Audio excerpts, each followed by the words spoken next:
अस्सलाम वालेकुम। हाँ जी दोस्तों, कैसे हो तुसी सब खरीयत नाल? मशीन है सैमसंग दी करने असी आन एरर दे रही है, पानी नहीं बाहर कढ़दी। ठीक है, चेक करने इनू कि मसला की है।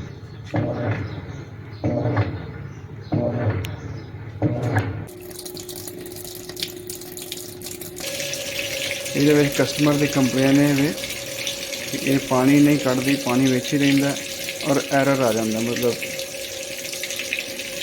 वो ड्रेन पाइप जो ना थले सुट के फिर पानी कढ़ना पैंदा और लिहाजा इनू चेक करने इनू मसला की है।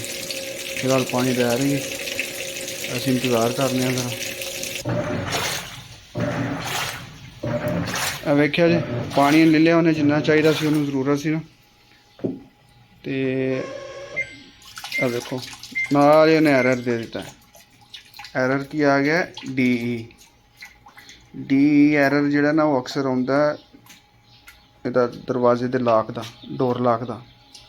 लिहाजा इनू चेक करने कि डोर लाक दरवाज़ा तो पहले टुटे है, वेख्या जी। लेकिन खोल के चेक करने कि क्या वाकई डोर लाक ख़राब है, करंट नहीं दे रहा।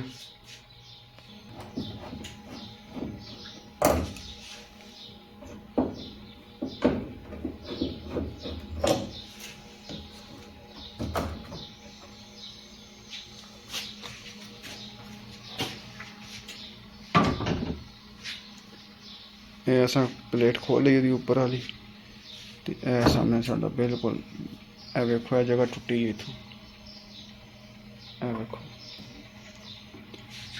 और ए डोर लॉक, हाँ ए वेखो, ऑन कर,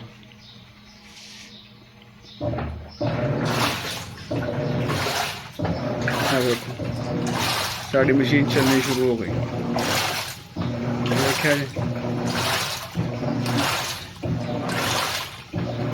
चेक करो, एरर ख़त्म हो गया और वाश चलना शुरू हो गया। देखो जैसे ही असी उन्होंने डोर लाक छड़ने दोबारा फिर डी सब तो ईजी और सौखा कम। और यही तुम किसी कारीगर को असी लैके जाइए तो वो साढ़े को पैसे ठीक ठाक पैसे ले लेंदे ने। देखो और सब तो ईजी काम असी उन्होंने डायरैक्ट ही कर देने, क्योंकि इसका दरवाज़ा टुटे है। दरवाज़ा चेंज करने तो बेहतर है कि असी इनू कनैक्शन ही कर देने। हम इतों पहला स्पिन चलाने, चेक करने कि खाली स्पिन चलता है कि नहीं चलता, पता लग जाएगा।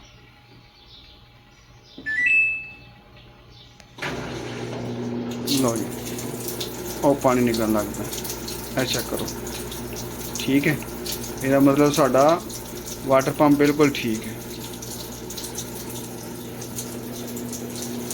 देखो दो तार अस खोल ली ने, हूँ इनू इस इतों डायरैक्ट करके असी इसका क्लिप ला दें, क्योंकि कस्टमर ने इन्ने पैसे भरने नहीं तो असी उसका डोर चेंज कर देंगे।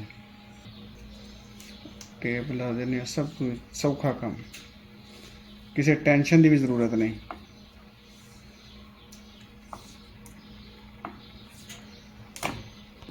प्लेट ला के असी इनू कर दें पैक। जे वीडियो ज़रा कोई मिसटेक हुई हो तो मैनू दस्यो कि किस तरह करना चाहिए, रहनमाई करया करो नाल। अगर किसी ने वीडियो अच्छी लगे तो लाइक कर दियो और साड़ी हौसला अफजाई वास्ते चैनल नू सबसक्राइब कर दियो।